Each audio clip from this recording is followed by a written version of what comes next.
Probably have a dentist, a mechanic, a favorite barista. And when you're in an accident, you have a lawyer.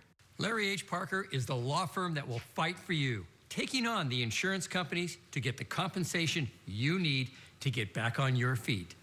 We've won over $2 billion for our clients over the years because no one should settle for less than what's right. We'll win for you or you pay nothing. Call Larry H. Parker. We'll fight for you. Watch Off the Clock today at 2 on KTLA 5.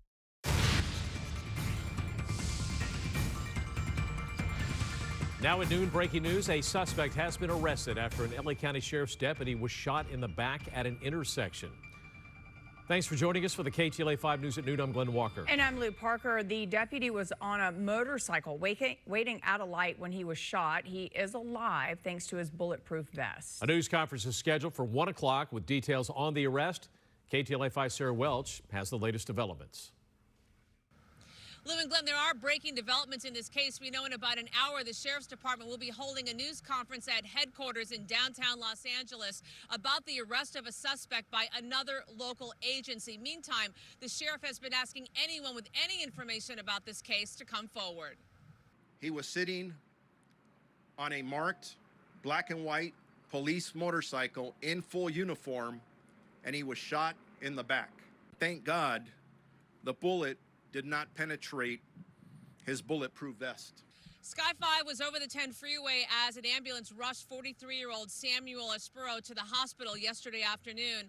The LASD motorcycle cop was on his bike at a traffic light at the intersection of Barranca and Garvey in West Covina, just off the 10 when someone shot him in the back. This all unfolded around 2:30 in the afternoon. Now, fortunately, the bullet that struck the deputy did not penetrate his bulletproof vest, and the deputy was able to radio the department of a possible vehicle involved, a white four-door sedan with tinted windows heading westbound on the 10 freeway. Yesterday afternoon, the case led investigators to a house in La Puente and a white van. We're told multiple people were taken into custody there, but then released.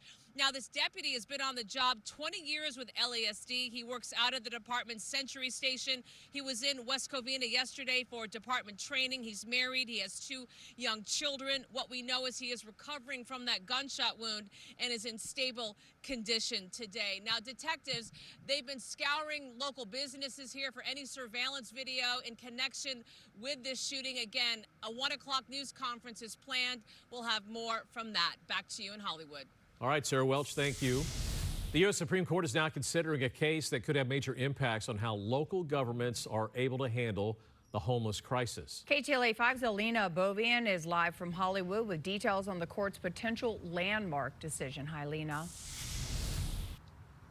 Hi there, Lou and Glenn. Well, this is a case stemming from Oregon, but it has huge implications, especially for cities on the West Coast. We're talking about Seattle. We're talking about Portland, San Francisco, Los Angeles. Here in Hollywood, you can see exactly what we're talking about.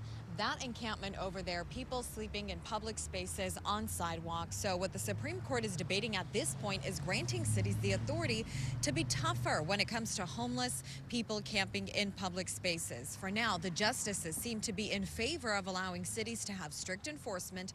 This case out of Oregon is Grant Pass versus Johnson. The court's 3 liberal justices say they are weary of giving cities broad and unchecked power to use arrests and fines to punish people who sleep outside. The remaining judges, including Chief Justice John G. Roberts Jr., saying he's skeptical of treating homelessness on the other side of this as a status that deserves constitutional protection.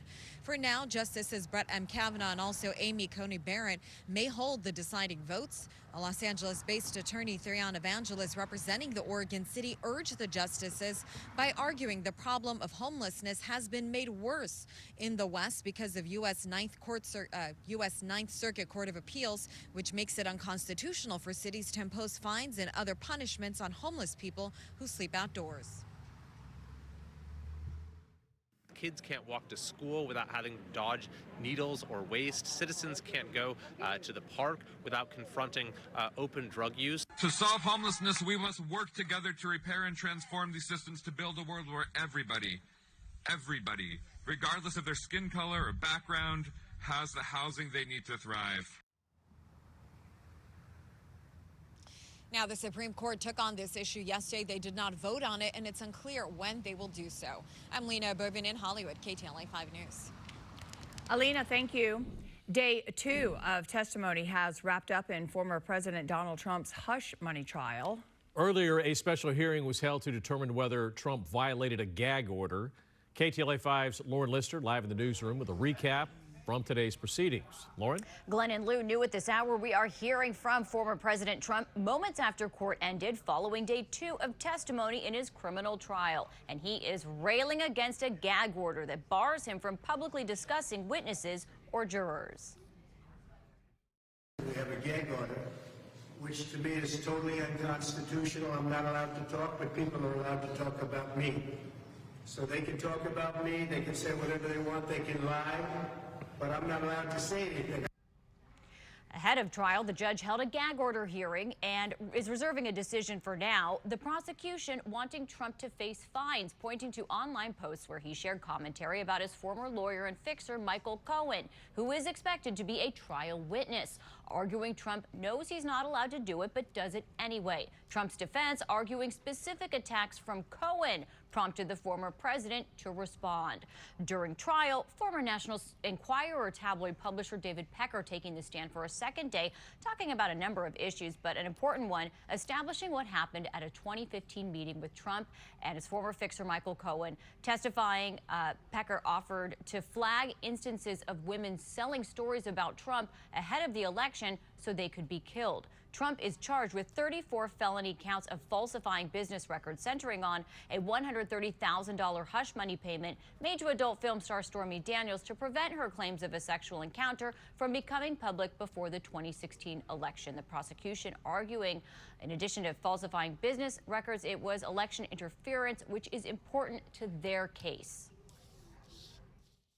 If it's just false business records, that's just a misdemeanor, a slap on the wrist. To get to a felony, it has to be in furtherance of or to cover up another crime. That's why the prosecution is asking the jurors to return guilty verdicts related to election interference or something more than just a false business record.